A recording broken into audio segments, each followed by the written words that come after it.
মহিলারা নামাজে সালাম ফিরিয়ে একটি ছোট্ট দোয়া 7 বার পড়লে সংসারের সকল প্রয়োজন আল্লাহ পূরণ করে দিবেন।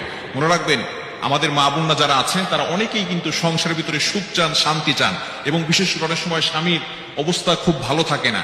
স্বামী দেখা যাচ্ছে অনেক কষ্ট করছে, কিন্তু সংসারে কোনো উন্নতি করতে পারছে না, ডেভেলপ করতে পারছে না। এই জন্য মহিলারা বিশেষ করে যারা আছেন তারা কিন্তু ঘরের ভিতরে অনেক সময় পান, নামাজ পড়ার একটু সময় পান, নামাজের পরে একটু আমল করার সময় পান।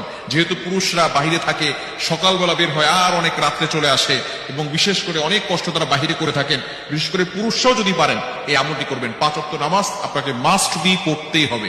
যদি আপনি সংসারের ভিতরে সুখ চান, শান্তি চান এবং প্রয়োজন হাজতগুলো পূরণ করতে চান, তাহলে অবশ্যই 5 ওয়াক্ত নামাজ আপনাকে মাস্ট বি পড়তে হবে। নামাজ ছাড়া আপনি সংসারের ভিতরে কখনো কোশ্চিনকালেও আপনি কিন্তু সুখ এবং শান্তি আনতে পারবেন না। একটু বলেন তো, সুখের মালিক কে? হ্যাঁ, সুখের মালিক হচ্ছেন আল্লাহ। তো ওই আল্লাহকে আপনি অখুশি করে কখনো আপনার সংসারে সুখ আনতে পারবেন না। একমাত্র কাজ হচ্ছে নামাজ পড়া। নামাজ 5 ওয়াক্ত নামাজের পরেই এই ছোট্ট দোয়াটি পড়তে হবে। দোয়াটি হচ্ছে ইয়া কাদিয়াল হাজাত, ইয়া কাদিয়াল হাজাত। আপনি নামাজের সালাম ফেরানোর পরে 5 ওয়াক্ত নামাজ আপনাকে পড়তে হবে।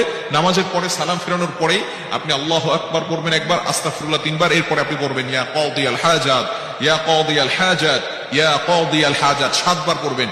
এভাবে যদি আপনি আমল করতে পারেন, ইনশাআল্লাহ আপনার ঘরে যত প্রয়োজন আছে, আপনি কেমন যেন আল্লাহ তাআলার কাছে প্রয়োজনের কথা বলতেছেন, যত প্রয়োজন আছে সকল প্রয়োজনগুলো আল্লাহ পাক রব্বুল আলামিন নিজে পূরণ করে দিবেন। বিশেষ করে নামাজের পরে দোয়া করলে দোয়াগুলো কবুল হয়। আমরা অনেকে দোয়া করতে চাই না, অনেকে আমল করতে চাই না। নামাজ পড়ার পরেই অনেকে আছে নামাজ পড়ে, নামাজ পড়ার পরেই কিভাবে যত তাড়াতাড়ি মসজিদ থেকে বের হওয়া যায় এটা অনেকে করে। খবরদার, আপনি কিছু আমল করার চেষ্টা করবেন। ইনশাআল্লাহ আল্লাহ তাআলা সংসারের ভিতরে সুখ শান্তি বৃদ্ধি করে দিবেন, প্রয়োজনগুলো আল্লাহ তাআলা মিটিয়ে দিবেন। আমাদের অনেক প্রয়োজন আছে, অনেকে অভাবের ভিতরে আছেন, অনেকে কষ্টের ভিতরে আছেন, অনেকের ভিতরে সবকিছু আছে, টাকা পয়সা আছে, কিন্তু সমাজের ভিতরে, সংসারের ভিতরে শান্তি নেই।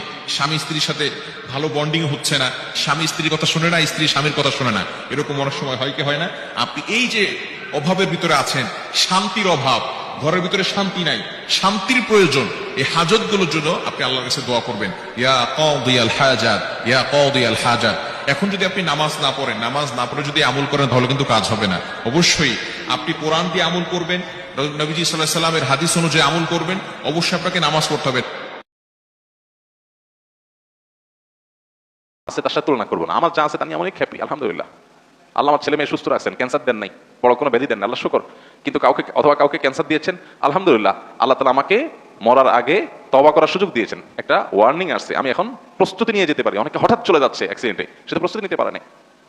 খারাপ কাজ করতে করতে গুনাহের পথে রাখতে তওবা করার আগে সে চলে গেল, আলহামদুলিল্লাহ। আমাদের একটা ওয়ার্নিং পিরিয়ড পাইছি, এই সুযোগে আমি তওবা করে আমার আখিরাতটাকে সুন্দর করে যেতে পারি। প্রত্যেকটা নেগেটিভ জিনিসকে পজিটিভ দেখা যায়। বিশেষ করে আজকালকার যে হতাশা, এগুলো বেশিরভাগই হলো আমাদের অনেক খাই স্বভাবের কারণে। আমরা ভাবখান, আমি এরকম অনেক মানুষ দেখেছি, ব্যক্তিগতভাবে আমি পরিচিত অনেক মানুষের সাথে, নাই ভাই কিচ্ছু নাই, ব্যবসা বাণিজ্য অবস্থা একেবারে খারাপ। এরপরে দেখা গেল ছেলে ফেলে নিয়ে, বাচ্চা কাচ্চা নিয়ে উনি ব্যাংকক গেছে ঘুরতে। ভাই ব্যাংকক গেছেন ঘুরতে, আপনার না খুব অসুবিধা? ভাই এইটা তো 10-20-50 লাখ তো অ্যাকাউন্টে আছে, এটা তো কোনো ইয়ে না। আমি কোটি কোটি টাকার যে ব্যবসা আছে আমি সেটা কথা বলতেছি, ফ্যাক্টরিগুলো বন্ধ, হান দান, কিন্তু ওনার সব চলতেছে। মানুষের চাহিদা যত বাড়ে সে তত দুঃখী হয়, চাহিদা যত কমে সে তত সুখী হয়। এই জন্যই কানাআত বা অল্পে তুষ্ট থাকার শিক্ষা নবী সাল্লাল্লাহু আলাইহি ওয়াসাল্লাম দিয়েছেন। মুসলমান কখনো খাই স্বভাবের হবে না। যত বেশি খাই স্বভাব হবে, যত বেশি অন্যের কাছে আশা থাকবে, তত বেশি আপনি দুঃখী হবেন।